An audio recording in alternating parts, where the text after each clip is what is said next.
कीर्तनं विष्णु स्मरणं पादसेवनम् अर्चनं वन्दनं दास्यं सख्यमात्मनिवेदनम् इति पुंसार्पिता विष्णौ भक्तिश्चेन्नवलक्षणा क्रियते भगवत्तद्धा तन्मन्येधीतमुत्तमम्।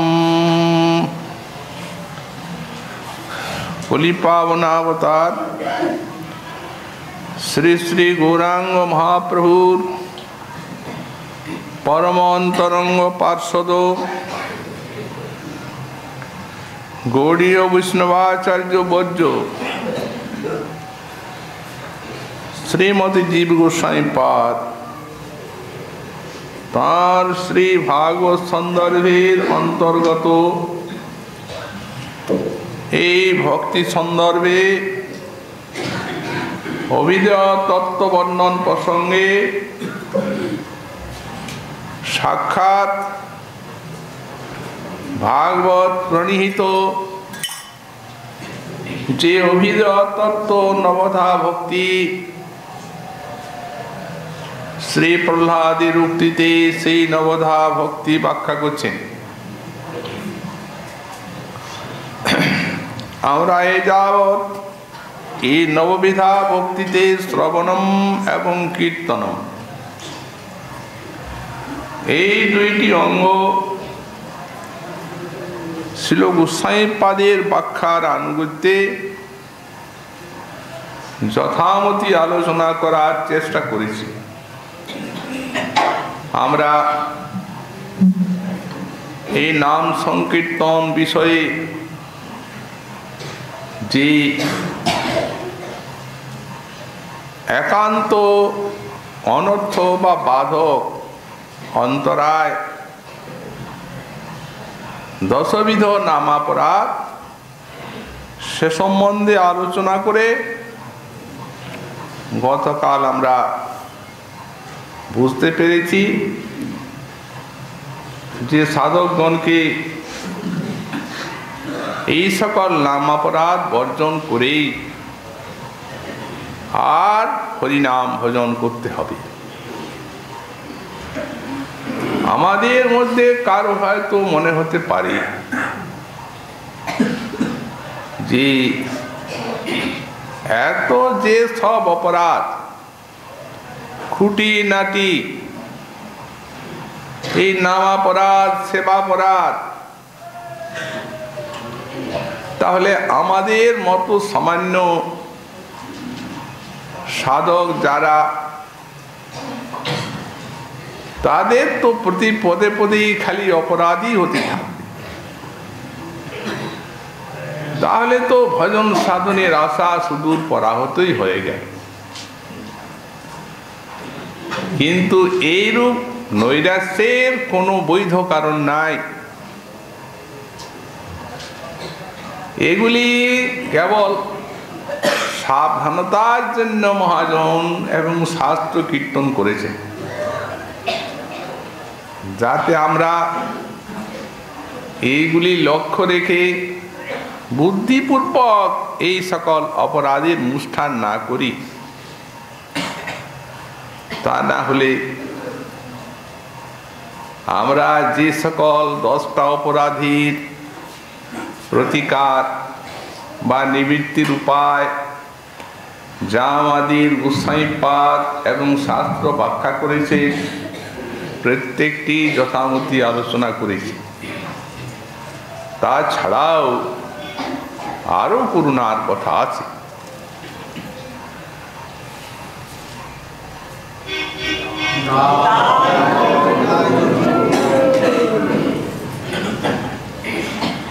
সাধক চিন্তা করে দেখবেন, ভক্ত সাধক, যে আমরা এই ভক্তিপথে জ্ঞানী যোগীর মতো অসহায় না। আমাদের মাথার উপরে আছেন সর্বশক্তিমান শ্রী ভগবান, আরো আছেন করুণা ঘন বিগ্রহ এই পতিত পাবন শ্রী শ্রী হরিনাম। যার করুণার অন্ত নেই। আরো আছেন সাধু, গুরু, বৈষ্ণব। অতএব আমরা কি ভজন সাধন পথে সহায় সম্বলহীন? যারা সর্বশক্তিমান বিভু বস্তু, তাদের চরণে শরণ নিয়েই আর আমাদের ভজন আরম্ভ হয়েছে। এটি মনে রাখা তো দরকার। দীক্ষাকালে করে ভক্ত আত্মসমর্পণ, কৃষ্ণ তারে তৎকালে করেন আত্মসমর্পণ। তো সুতরাং এই সমস্ত করুণার বাণী শুনিয়েছেন মহাজন শাস্ত্র। এই যে ভয়ঙ্কর অপরাধের বিষয়ে আমরা আলোচনা করলাম,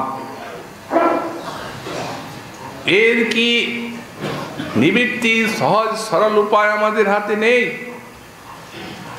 মহাজনেই তা বলে দিয়েছেন। যেখানে অজামিল উদ্ধার প্রসঙ্গে ছিল বিশ্বনাথ চক্রবর্তী পাদ শ্রীমদ্ ভাগবতে ষষ্ঠ স্কন্ধে দ্বিতীয় অধ্যায়ে নবম এবং দশম শ্লোকে একটি বিস্তারিত টিকা রচনা করেছেন। সে টিকা একটা গ্রন্থ, বৃহত্তম প্রকাশন যে বহরমপুরী সংস্করণ, তাতে ছোট ছোট অক্ষরে 2.5 পৃষ্ঠার টিকা। যদি আমরা কেউ সেই টিকাটি ভালোরূপে অধ্যয়ন করে দেখি, তাহলে আমরা বুঝতে পারবো, তাহলে আর আমাদের এই নাম কীর্তন সম্বন্ধে কোনো প্রকার সন্দেহই থাকতে পারে না। সেখানেও তিনি অপরাধের বিশ্লেষণ করেছেন এবং শেষে লিখছেন যে সাধু সঙ্গ বসা সর্ব অপরাধক্ষয়েতু ভক্তিদেবী সম্যক প্রসাদেন নাম ফল প্রাপ্তি ইতি নির্বিবাদা। কত করুণার কথা শুনিয়েছেন আমাদের আচার্যপাদ। বললেন, মা ভই, অপরাধকে তো ভয় করে আর ভজন শৈথিল্য মনে আনন করবেন না। যদি আমরা সাধু সঙ্গে ভজন করি, তো সাধু সঙ্গের এত শক্তি আছে যে আমাদের যে সকল প্রাচীন অর্বাচীন সঞ্চিত অপরাধ, যা আমাদের ভজন পথে বিপুল অন্তরায়, সর্ব অপরাধ ক্ষয়ে সব অপরাধ নাশ হয়ে যাবে। ভক্তি দেবী সম্যক প্রসাদেন, এবং ভক্তি মহারানী সাধকের প্রতি সম্যক রূপে প্রসন্না হয়ে উঠবেন। তখন নাম ফল প্রাপ্তি তিনি বিবাদা। তখন যে আমরা হরিনাম সংকীর্তনের ফল প্রেম, এই প্রেম অনায়াসে লাভ করতে পারবো, এই সিদ্ধান্তে কোনো সাধু এবং শাস্ত্র মহাজনের কোনো বিবাদ নেই। এটি নির্বিবাদা, নির্ভীক সিদ্ধান্ত। আরো আছে সেই অজামিল উদ্ধার প্রসঙ্গে শেষ শ্লোকটা, যেখানে শ্রীপাদ সুকমুনি বলছেন, যারা এই অজামিল আখ্যায়িকা আখ্যানটি যারা শ্রবণ কীর্তন করবেন, যদ্যপি অমঙ্গল মর্ত বিষ্ণু লোকে মহীয়তে, যদিও সেই মানুষ অমঙ্গল স্বরূপ হন, তবু বিষ্ণু লোক লাভ করবেন। এই শ্লোকটির শ্রীজীব গোস্বামী পাদের টিকা দেখবেন। উনি এখানে অমঙ্গল শব্দের কি ব্যাখ্যা লিখেছেন? অমঙ্গল নামাপরাধী অপি। তাহলে করুণার বাণী কি আমাদের নাই? নামাপরাধী হলেও এই অজামিল উদ্ধারে হরিনামের এত অপার করুণা নিহিত আছে, এটি শ্রবণ কীর্তন করলে অপরাধীও বিষ্ণু লোকে যাবেন, তাহলে ভক্তি লাভ করবেন। সুতরাং এই তো সাবধান থাকবো, লক্ষ্য রাখবো এবং এই সব সহজ সরলগুলি উপায় অবলম্বন করলে আমাদের প্রাচীন অপরাধ অবশ্যই নষ্ট হয়ে যায়। তারপরে গোস্বামী পাদ ব্যাখ্যা করছেন স্মরণাঙ্গ। এই যে স্মরণাঙ্গ, এটি হচ্ছে ভক্তি সাধনার প্রাণ। কেন বললেন? দেখুন, আমাদের এই যে দুরবস্থা, এই যে আমাদের সংসার বন্ধন অনাদিকালের থেকে এই 84 লক্ষ জনিতে কত জন্ম মৃত্যু জরা ব্যাধি রোগ শোকাদি ক্লেশ ভোগ করতে করতে আমরা এই সংসার ব্যাধি ভোগ করে বেড়াচ্ছি। এর মূল কি? এর মূলে আছে ভগবত বিস্মৃতি। কৃষ্ণ নিত্য দাস জীব তাহা ভুলি গেল, সেই দোষে মায়া পিশাচি তার গলায় বাঁধিল। দোষটা তো একটাই, কৃষ্ণ বিস্মৃতি। সেই শরণাতীত অনাদিকাল থেকে হতভাগ্য জীব আমরা গোবিন্দ চরণ ভুলে গেছি, নিত্য প্রভুর চরণ। ফলত নিজের স্বরূপ ভুলে গেছি এবং এই মায়ার দণ্ডিত এই প্রদত্ত দেহ, এই নশ্বর, এই অস্থি রক্ত মাংস মল মূত্রাদির গঠিত দেহকে আমি মনে করে এই দেহদৈহিকারিতে আসক্তি পোষণ করে আর ভগবানের অমৃতের সন্তান হয়েও আমরা এই সংসার দুঃখ ভোগ করে বেড়াচ্ছি। কবু স্বর্গে উঠায়, কবু নরকে ডুবায়, দণ্ডজনে রাজা যেন নদীতে চুবায়। একটাই কারণ, কৃষ্ণ বিস্মৃতি। তো এই কৃষ্ণ বিস্মৃতিকে দূর করবো আমরা কিসের দ্বারা? স্মৃতির দ্বারা এই বিস্মৃতিকে দূর করা হবে। এই জন্য বিষ্ণু স্মৃতির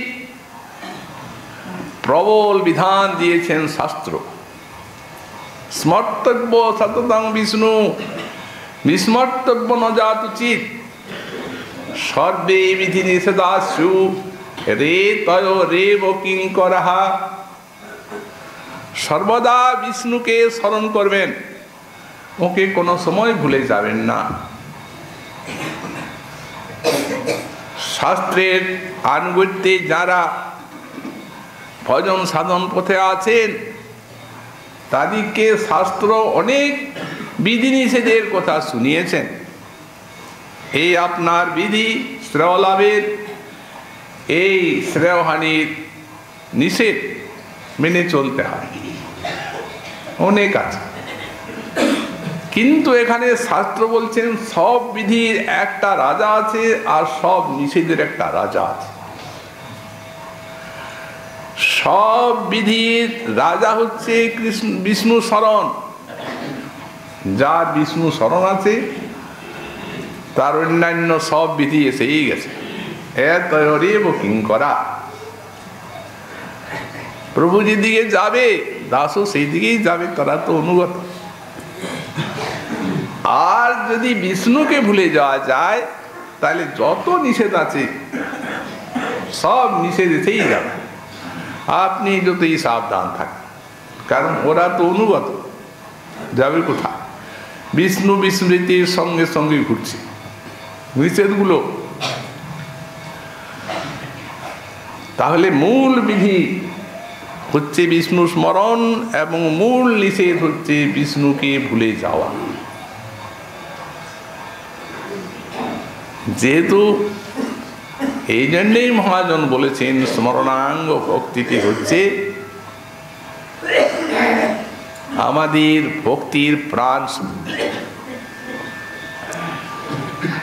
এই যে স্মরণাঙ্গ ভজন, শাস্ত্রে এর বহু সামর্থ্য, শক্তি, মহিমা দেখানো হয়েছে। আমাদের শ্রীমদ্ গোস্বামীপাদ তিনি দৃষ্টান্ত দিয়েছেন ভাগবতের থেকে, স্মরতঃ পাদ কমলম আত্মানপি যচ্ছতি। যারা ভগবানের পাদ কমল স্মরণ করেন, এখানে পাদ কমল শব্দটি ভক্তেও নির্দিষ্ট, অর্থাৎ ভগবানের রূপ, গুণ, লীলা যে কিছু যারা কোন একটি স্মরণ করেন, বললেন ভগবান তাদের প্রতি এত সন্তুষ্ট হন যে স্মরত পাদ কমলম আত্মানপি যচ্ছতি। ভগবান নিজে স্মরণকারীর কাছে আসেন, এসে আর তার চরণ কমল এবং আত্মা তাকে স্বয়ং দান করে থাকে। এত মহিমা এই বিষ্ণু স্থিতির আছে স্মরণাঙ্গ ভক্তি। তাই ভাগবত বললেন, অবিস্মৃতি কৃষ্ণ পদারবিন্দয়ো ক্ষীণত্বভদ্রাণি চ সংতনতি সত্যস্য শুদ্ধিং পরমাত্ম ভক্তিং জ্ঞানঞ্চ বিজ্ঞান বিরাগযুক্তম। অবিস্মৃতি কৃষ্ণ পদারবিন্দয়ো, কৃষ্ণকে সব সময় মনে রাখবেন, কোনো সময়ের জন্য ওকে ভুলে যাবেন না। তাতে কি ফল লাভ হবে?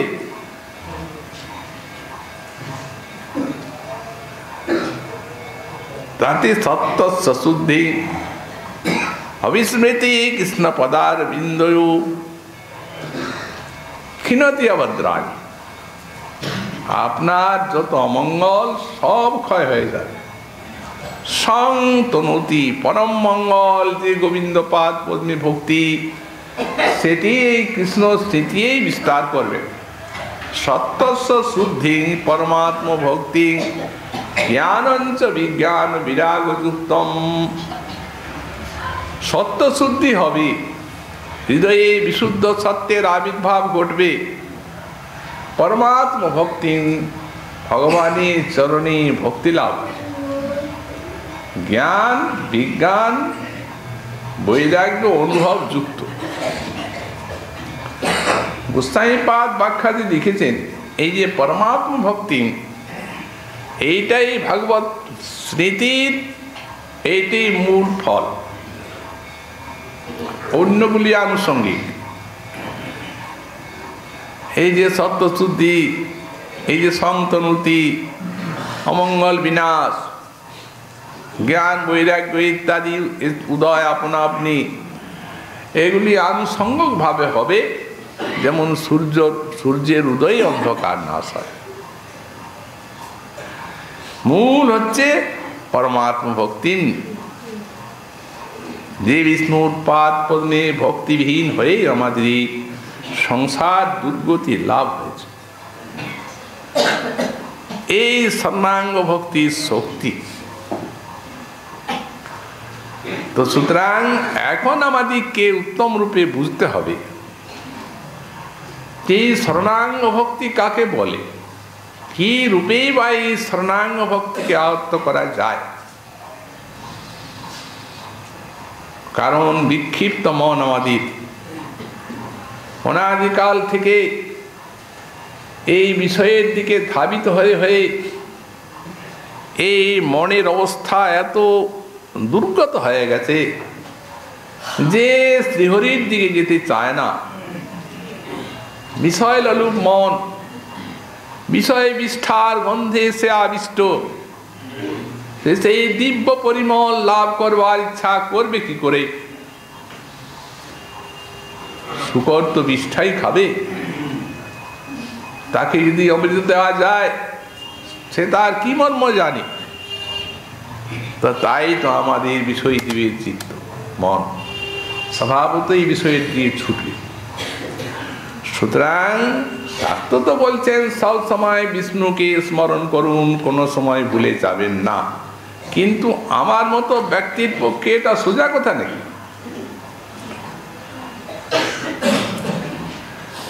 তার জন্যে শরণাঙ্গের সাধন কথা গোসাইপাদ উল্লেখ করেছে। প্রথমে বলছেন যে দেখবো আমরা স্মরণ কাকে বলি। তো তিনটি অঙ্গের তো ব্যাখ্যা করলেন, ক্রম, নাম, রূপ, গুণ, লীলা। তো স্মরণাঙ্গেরও তাই। তো বলেন অতএব এই যে ভগবানের নাম, রূপ, গুণ, লীলা, এগুলির কোনো একটি যদি মনের সঙ্গে যদি সংযোগ হয়ে গেল তো স্মরণ হয়ে গেল।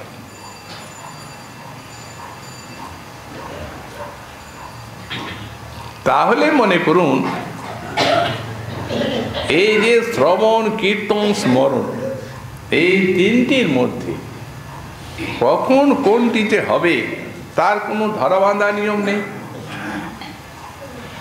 এখন যে আমরা হরিকথা শ্রবণ করছি, এখন মনটা শ্রীহরিকে স্মরণ করছে। যখন আপনি লীলা স্মরণের জন্য কি যোগীর স্মরণের জন্য বসবেন, তখন মন হয়তো চলে গেল কোথায়, কিন্তু এখন মনে যাওয়ার কোনো উপায় নেই কোথাও। যদি যায় বুঝতেই পারবে না কি কথা হচ্ছে। তো সুতরাং এইভাবে ধীরে ধীরে স্মরণ একটু যোগ হলো না, স্মরণাঙ্গ হয়ে গেল আপনার। কিন্তু যেমনি কথা বন্ধ তেমনি মন ঘুরছে, 24 ঘন্টা ঘুরছে। এমনকি স্বপ্নের ভিতরেও বিষয় যা এই জাগ্রত অবস্থায় প্রবলভাবে চিন্তার ভিতরে থাকে, স্বপ্নে সেইটি দেখা যায়। কারণ আমাদের শাস্ত্র মহাজন বলেন স্বপ্নটি হচ্ছে একটা জাগ্রত অবস্থার প্রতিচ্ছবি ছাড়া আর কিছু নয়। স্বপ্ন তো কোনোদিন ভগবান বা ভজন করছি বা হরিনাম করছি দেখতে পাই না। কি যে সব বিষয়ে সে উদিত হয়, আজে বাজে সব নানাবিধ স্বপ্ন, এইগুলি সেই মনের যে অতিশয় চঞ্চল অবস্থার কথা আমাদের নিকটে সূচনা করে দেয়। তো সুতরাং এই বিক্ষিপ্ত চিত্তকে সংযত করার জন্য সাধন পথ অবলম্বন করতে হবে, স্মরণাঙ্গ সাধন। গোসাইপাদ এই জন্যই এটির 5টা ক্রম করে দিলেন, স্তর। প্রথমে বলছেন যৎকিঞ্চিত অনুসন্ধানম স্মরণম। ওই যে বললেন যে শ্রীহরির নাম, রূপ, গুণ, লীলা পরিকর, এগুলির মধ্যে যে কোনো একটি যদি মনের সঙ্গে যোগ হয়ে গেল তো স্মরণ হয়ে গেল। তো এখন যোগ আর কতক্ষণ? চঞ্চল মন নানা দিকে ধাবিত হচ্ছে, কতক্ষণ সেই যোগ মনে রাখতে পারে? অথচ কপিল দেব বললেন প্রবাহের মতো ওটা দাঁড়ানো চায়, তবে তাকে বলা হবে ভক্তি। মদ গুণ শ্রুতি মাত্রেন মই সদ্ভাসয়ে মনোগতি রবিচ্ছিন্না যথা গঙ্গাম্ভসম বুধৌ লক্ষণং ভক্তি যোগস্য নির্গুণস্য যুদাহৃতম। এই তো ভগবান কপিল দেবের উক্তি। আমার গুণ শ্রবণ করতে করতে যখন ভক্তের মনোগতি গঙ্গাধারার মতো অবিচ্ছিন্ন হয়ে আমার দিকে ছুটবে, কোনো সময় গোবিন্দকে ভুলে যাবে না। তখনই তাকে এইটি হচ্ছে শুদ্ধ নিষ্কাম ভক্তির লক্ষণ। লক্ষণং ভক্তি যোগস্য নির্গুণস্য দায় হয়তুক্ষ ব্যবহিতা যা ভক্তি পুরুষোত্তমে। তো সুতরাং গোস্বামীপাদ বললেন সেটা ধীরে ধীরে হবে। প্রথম সাধককে সাবধান হতে হবে, এই স্মরণাঙ্গ ভজনে নিজের পুরস্কারের চেষ্টা ছাড়তে হবে। যদি তিনি বলেন আমি ভগবানকে স্মরণ করব নিজের সাধনার চেষ্টার দ্বারা, পারবেন না। প্রবল মায়া আছে সামনে, চূর্ণ বিচূর্ণ মন। প্রথমেই ভগবত পাদ পদ্মে শরণাগতি চাই, ভগবানের কৃপা থাকবে মূলে। তো যদি কেউ মনে করেন ভগবানের কৃপায় যদি আমার শরণাঙ্গটি সিদ্ধ হয়, তাহলে আমাকে আর চেষ্টা করতে হবে না, তাহলে ভজন প্রয়াসটা ব্যর্থ হয়ে যাচ্ছে। বললেন না না, তা নয়। যদি আমরা মনে করি যেটি আমি করব অভ্যাসটা, তো কিছু হবে না, পারবে। শরণাগতি উপরে থাকবে ভগবত কৃপা ছাড়া আমার সাধন প্রয়াস সফল কোনো মতে হবার নয়। গুরু বৈষ্ণব ভগবানের করুণা ব্যতি রেখে তাহলে ধীরে ধীরে অগ্রসর হতে পারবে। কারণ ভক্তি পথটাই হচ্ছে কৃপই গোবিন্দ, কৃপা ছাড়া অগ্রসর হওয়া যাবে না। ক্ষুদ্র জীব শক্তি, একটা অণু, তার আর ক্ষমতা কত? প্রবল মায়া, প্রবল তার শক্তি বড় বড় বিদ্বানের বুদ্ধিকে আচ্ছন্ন করে দেয়, পেরে ওঠেন না তারাও। যোগী মুনিকে বিভ্রষ্ট বুদ্ধি করে দেয় এই মায়ার শক্তি, সাধারণ নাকি? তো নিজে আমি এই চেষ্টার দ্বারা আয়ত্ত করবো এই ভজনাঙ্গ, এই কখনো হয় না, পারবেন না। মূলে গুরু বৈষ্ণব ভগবানের কৃপাকে আশ্রয় করতে হবে, তারপরে এই সাধন প্রয়াস চলবে। বললেন তারপরে স্তরটি বললেন, আগে স্মরণ, তারপরে ধারণা। এই ধারণার সংজ্ঞা দিচ্ছেন সর্বত চিত্তমাকৃষ্ট সামান্যাকারেণ মনো ধারণম ধারণা। এখন আপনি এই শরণাঙ্গের সাধক, এখন আপনার দুষ্ট মনের উপরে সতত লক্ষ্য রাখতে হবে। দেখুন ও কোথায় যাচ্ছে। আপনি বিষ্ণুতে নিয়ে এলেন, আবার গেল, স্বভাব নানা দিকে ছুটছে। সর্বত চিত্তম আকৃষ্ট, এইটি তখন আপনার সাধনা। চিত্তকে আকর্ষণ করে আনলেন, আবার বিষ্ণুতে নিয়োজিত করবেন। নাম রূপ গুণ লীলা যে কোনো একটিতে, ও তো আবার যাবে, ক্ষণে ক্ষণেই যাচ্ছে, এত চূর্ণ বিচূর্ণ। আবার বুদ্ধিপূর্বক কাউকে আনতে হবে। এই স্তরটির নাম হচ্ছে ধারণা। সর্বত চিত্তম আকৃষ্ট সামান্যাকারেণ মনোধারণম। সামান্যভাবে অভ্যাস চলতে লাগে। ধীরে ধীরে ধীরে ধীরে গুরু বৈষ্ণব ভগবানের কৃপায় অভ্যাস একটু এগিয়ে গেল, তখন আরেকটি স্তর এলো, এর নাম হচ্ছে ধ্যান। তো ধ্যানের লক্ষণ কি করছেন? বিশেষত রূপাদি চিন্তনম ধ্যানম। এখন কিন্তু আপনার মন অনেকক্ষণ ভগবানের রূপ লীলা চিন্তা করার সুযোগ পাচ্ছে, এবং সেটি বিশেষত রূপাদি চিন্তন ধ্যান। তাহলে রূপ আদি বলতে আরো কিছু আছে? বললে হ্যাঁ, চারটা। ভগবানের রূপ চিন্তন, তাঁর গুণ চিন্তন, তাঁর লীলা চিন্তন, আর তাঁর সেবা চিন্তন। রূপাদি চিন্তনম ধ্যানম অভ্যাস চলছে আপনার। যোগী বিশেষত রূপাদি চিন্তনম। তাহলে বিশেষত রূপাদি চিন্তনম বলতে আমরা কি বুঝবো?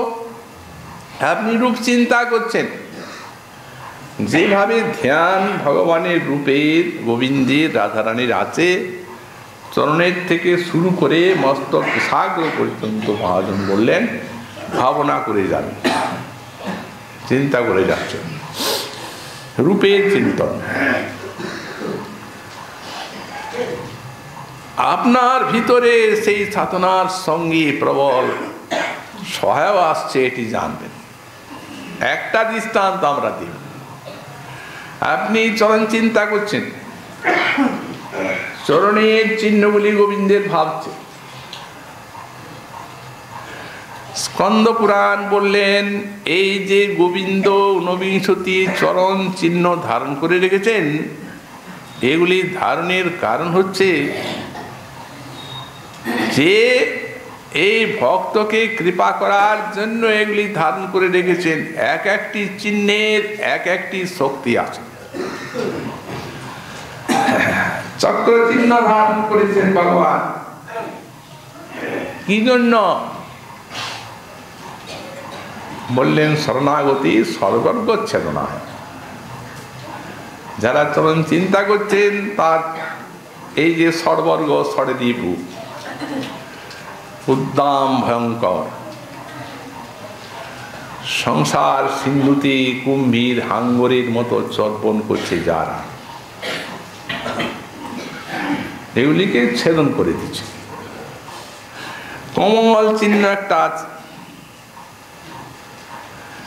মন অলিলভনায়, সাধকের মন রূপ লিঙ্গকে ওই চরণে ওই ধ্যানের ধ্যেয় রূপটিতে রুদ্ধ করার জন্য ওই চিহ্নটা রেখেছে। তাহলে কেবল আপনার সাধন প্রয়াস নয়, তার সঙ্গে গোবিন্দের কৃপা প্রবলভাবে রয়েছে মিলিত। তারপরে আর একটি চিহ্ন আছে, সেটির নাম হচ্ছে আপনার ঊর্ধ্বরেখা, তাতে ঊর্ধ্বগতির সূচনা করছে। একটি চিহ্ন আছে বজ্র পাপাদ্রি ভেদনায়, ধ্যানকারীর পাপ রূপ অদ্রি পর্বতকে ভেদ করার জন্য ধারণ করে রেখেছেন। তেমনি আর একটি চিহ্ন আছে শঙ্খ, সেটি সাধকের যে বিদ্যা পরাবিদ্যা, সেই পরাবিদ্যা সিদ্ধির জন্য তিনি রেখেছেন। একটি চিহ্ন আছে জপ, সেটি সাধকের ভৌসিদ্ধির জন্য, অর্থাৎ শরণাগত ভগবত চরণ চিন্তনকারী যারা, তারা যা ভোগ করছেন ভগবত প্রসাদ আদি, এগুলি মাইক বস্তু নয়, এগুলি সিদ্ধি হচ্ছে ওই ভগবানের চরণের জপ চিহ্নের দ্বারা, ভক্তির পরিপুষ্টি সাধিত হচ্ছে। এইভাবে অন্যান্য চিহ্নগুলিরও এই রূপ আছে। তো সেই প্রকার অন্যান্য অঙ্গ ধ্যানের এই প্রকার প্রবল সহায়তা আছে সাধকের উপরে। এরূপ আস্তে আস্তে আস্তে আস্তে আস্তে আস্তে রূপ চিন্তন অভ্যাস করবে। তেমনি গুণ চিন্তন, ভগবানের যে ভক্তবাৎসল্য কারুণ্যাদি গুণ আছে, এগুলি সাধককে হৃদয়ে চিন্তা করতে হবে। এর দ্বারা তার হৃদয়টি ভক্তি সাধনায় উৎফুল্ল হয়ে উঠবে। কারণ ভক্তবাৎসল্য কারুণ্যাদি গুণ ভক্তকে কিভাবে কৃপা করছেন, সেই সমস্ত গুণাবলী যা তিনি শাস্ত্রায়িতে শুনছেন, সেগুলি ধ্যান করবেন, চিন্তা করবেন। শ্রীজীব গোস্বামীপাদ লিখেছেন তাঁর প্রীতি সন্দর্ভে, অখিল গুণের মধ্যে দুটি শ্রেষ্ঠ আছে শ্রীকৃষ্ণের। একটি হচ্ছে ভক্ত বৈশ্যতা, আর একটি হচ্ছে ভক্তের একটি ভক্তৈক বৈশ্যতা, আর একটি হচ্ছে প্রেমার্দ্রতা। ভক্ত প্রেমে চিত্রটি আর্দ্র হয়ে যাচ্ছে তার, এবং ভক্তের যে তিনি বৈশ্যতা স্বীকার করছেন, এই দুইটি গুণকে শ্রেষ্ঠ করে উল্লেখ করেছেন। এইগুলি চিন্তা করবেন গুণগুলি, এই গুণ ধ্যান, লীলা ধ্যান, এই অংশটিতে কিন্তু গৌড়ীয় বৈষ্ণব গুণের একটু বিশেষভাবে জানার কথা আছে। পূর্বে আমাদেরকে জানতে হবে এই যে আমাদের মন যে এই কাজটা করবে, সে মন হচ্ছে ইন্দ্রিয়ের রাজা। যদিও সে নীরব এবং অন্ধ, কথা বলে না, দেখতে পায় না। চোখ যেমন দেখে তেমন কি মন দেখে? জিহ্বা যেমন কথা বলে, মন কি তেমন কথা বলে? বলে না। অতএব মন নীরব এবং অন্ধ। কিন্তু তাহলে কি হয়? প্রত্যেকটি ইন্দ্রিয়ের উপরে তার প্রভুত্ব রয়েছে, তার থেকেই সমস্ত ইন্দ্রিয়ের কার্যগুলি পরিচালিত হচ্ছে। যা কিছু আমরা দেখছি, শুনছি, করছি, মনের কাছে জমা। মনে করুন আপনি একটি খুব ভালো জিনিস খেয়েছেন, সন্দেশ, জিহ্বা আস্বাদন করেছে, কিন্তু তার আস্বাদনটা কি জিহ্বায় জমা আছে? যখন সেই সন্দেশের কথা শুনলেন, সন্দেশ আছে দোকানে, যেমনি আপনি সন্দেশের কথা শুনলেন তেমনি স্বাদটা তার আপনার জিহ্বাতে এলো। ও স্বাদটা মনে রাখা আছে, খেয়েছেন, তার স্মৃতিটা আছে। ও জানিয়ে দিল এটা এইরকম। যে সুন্দর ফুলের, একটা চম্পক ফুলের, মল্লিকা ফুলের গন্ধ আপনি পেয়েছেন, সেই ফুলটির নাম করলেই আপনার সেই গন্ধটি নাকের কাছে যেন এসে গেল, কারণ ওটা মনের কাছে জমা। ওইটা শুকেছেন আগে। অন্যের কথা ছেড়ে দিন, যারাদের জ্ঞান বুদ্ধি আছে। একটা শিশু বালক জানে না কোনটার কি শক্তি, কোনটার কি গুণ। দেখবেন আগুনে যদি হাত দেয় একবারেই দেবে, হাত দেবে না, ছুবে না, কারণ ওই যে ওর হাত পুড়ে গেছে, সেই যে জ্বালাটা, ওই জ্বালাটাও আর মনে আছে। আগুন দেখলেই পালা। অবাক পটু শিশুর এটি আছে। তেমনি যে কথা শুনেছেন, যে গানটি শুনেছেন, সেই রাগ রাগিনী সেটি বললেই মনে বলে এটা এরকম। তেমনি যে দৃশ্য আমরা দেখেছি, সেই সকল দৃশ্যের কথা আমাদের মনের কাছে জমা আছে, সেটির কথা বললেই আমরা বুঝতে পারবো সে দেখতে এইরকম। তো সুতরাং এই হচ্ছে মনের শক্তি। এই মনকে নিয়ে আমাদেরই শরণাগত। তো সুতরাং এই জন্যই এই যে লীলা চিন্তনটি আমাদের গোস্বামীপাদ বললে রাগমার্গীয় ভক্তের এই স্মরণাঙ্গটা প্রধান। কেন বললেন? যেহেতু এটা মনের চিন্তনটা মনে, আর মনের ক্রিয়াটি হচ্ছে রাগ প্রধান, যেহেতু স্মরণাঙ্গটি প্রধান হয়ে গেল। এই জন্য ঠাকুর মশাই বললেন মনে স্মরণ প্রাণ, মধুর মধুর ধাম, যুগল বিলাস স্মৃতি সার। মনের স্মরণ প্রাণ, ভগবত স্মৃতিরই হলো মনের প্রাণ। যেমন যদি দেহে প্রাণ থাকে তাহলে সেখানে কোনো শৃগাল কুকুর আদি যায় না, পড়ে আছে না, কিন্তু প্রাণ আছে, সেখানে যাবে না। নিষ্প্রাণ যদি হয়ে যায়, প্রাণহীন, তখন শৃগাল কুকুর ইত্যাদি সব ছিঁড়ে টিড়ে খাবে। তো সেই প্রকার যত শত্রু আছে আমাদের, বিষ্ণু স্মৃতি যেখানে, সেখানে তারা যাবে না। এই জন্যে বিষ্ণু স্মরণটা মনের প্রাণ। আর বিষ্ণু স্মরণ না হলেই মন মৃত। সেই স্মৃতির মধ্যে আবার মধুর মধুর ধাম, যুগল বিলাস স্মৃতি সার।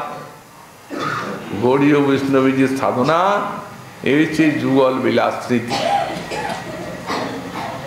এই সাধনা আবার দু প্রকার ভাগ করা আছে, একটি হচ্ছে সারসিকী আর অপরটি হচ্ছে মন্ত্রময়ী। যা আপনাকে তো সারা দিন রাতেই ভাবতে হবে। ধীরে ধীরে অভ্যাস যোগের দ্বারা এই স্মরণাঙ্গটি গৌড়ীয় বৈষ্ণবকে অভ্যাস করতেই হবে। বিবিধ লীলার সিন্ধু সাঁইপাদ গুণ রাধা মাধবী দিয়েছেন তার সীমানি অন্তরে। আমাদের সিদ্ধ বাবা তার এই গুটিকাতে, গৌর গোবিন্দ গুটিকা স্মরণের যে পদ্ধতি, কিভাবে আমাদের গৌরাঙ্গ লীলাকে অবলম্বন করে আর ধীরে ধীরে রাধা গোবিন্দের লীলা স্মৃতির রাজ্যে যেতে হবে, সে সব ক্রম পরিপাটি শিক্ষা দিয়েছে। অতএব সাধকের তো সহায় সম্বল অনেক। এখন নিজেকে এগুলি অভ্যাস করে আর অভ্যস্ত হতে হবে, যাতে এই শরণাঙ্গ ভজনে তিনি ধীরে ধীরে অগ্রসর হতে পারে। কৌশল হচ্ছে এই, একেবারে যদি তিনি এই শরণাঙ্গ ভজনে বসে লীলা টিলা কণ্ঠস্থ করে আর বসে আর তারপর এই করতে থাকেন, তাহলে আর সেটি রাগ ভক্তি হোক না। কারণ এর মূলে আছে লোভ। দেখতে হবে আমাদের মন বুদ্ধি সেই লীলাগুলির একটুখানি আস্বাদন পাচ্ছে কিনা। আস্বাদন যাতে পায় সেইভাবে ধীরে ধীরে ধীরে ধীরে অগ্রসর হতে হবে। যদি কিছুই আস্বাদন না পায়, শ্রবণ কীর্তনে জোর দিতে হবে। সাধু সঙ্গ মহৎ কৃপা শরণাগতিকে বলপূর্বক অবলম্বন করতে হবে। তাহলে সেই কৃপায় ধীরে ধীরে ধীরে ধীরে এই লীলাগুলির আস্বাদন পেতে পাবে আমাদের চিত্তমন, তখন এগিয়ে যায়। আর তারপর শ্রবণ কীর্তন আপনার চলছে, যখন শ্রবণ কীর্তন চলছে চিত্তটা তো মার্জিত হচ্ছে না, চেতু দর্পণ মার্জনম, তখন অভ্যাসটাও ধীরে ধীরে বেড়ে যাবে।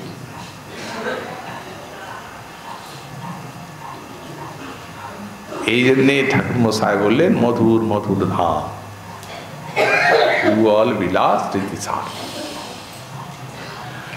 সিদ্ধ বাবা গুটিকা শিক্ষা দিচ্ছেন, যার যেখানে ত্রুটি জিজ্ঞাসা করে নেন যে, তো এক সাধক আসেন না, বাবা মনে করেন যে ওর ঠেকে না, এই জন্যেই আসে না, কোনো জিজ্ঞাসার উদয় হয় না, ঠেকলে আসবে। একদিন সন্ধ্যাকালে এসে তিনি খালি কাঁদছেন, তো সিদ্ধ বাবা মনে করেছেন যে কিছু এর ঠেকে গেছে, সেই জন্য আজ এসেছে। বলছেন তোমার কি হলো? উনি বলছেন বাবা আজ আর স্মরণ করতে পারলাম না, আপনার আজ্ঞা আজ আর রাখতে পারলাম না। কেন, কি বাধা?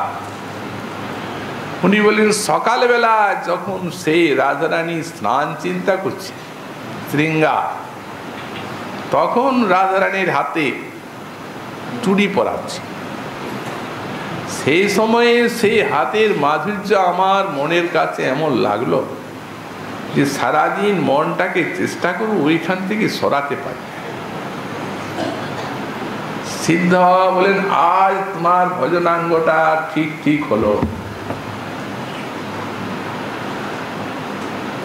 অর্থাৎ এইরূপ যদি সাধকের অন্তরাত্মা সাধন লাভ করতে পারে লীলা যুগল মাধুরী, কোটি কোটি উত্তাল তরঙ্গমালার মতো মাধুর্যের সিন্ধু উচ্ছ্বসিত হচ্ছে, যা আমরা সাধুশাস্ত্রের বাণীতে দেখতে পাই।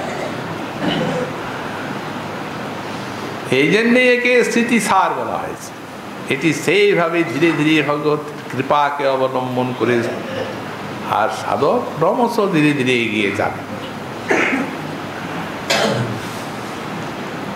তো সুতরাং এই প্রকার লীলা ধ্যান সহায় সম্বলিত তো অভাব নেই। রূপ গোস্বামী পাদ লিখেছেন সূত্র, লীলা বিস্তারিত ভাবে ব্যাখ্যা করেছেন আমাদের শ্রী কবিরাজ গোস্বামী পাদ গোবিন্দ লীলামৃতে।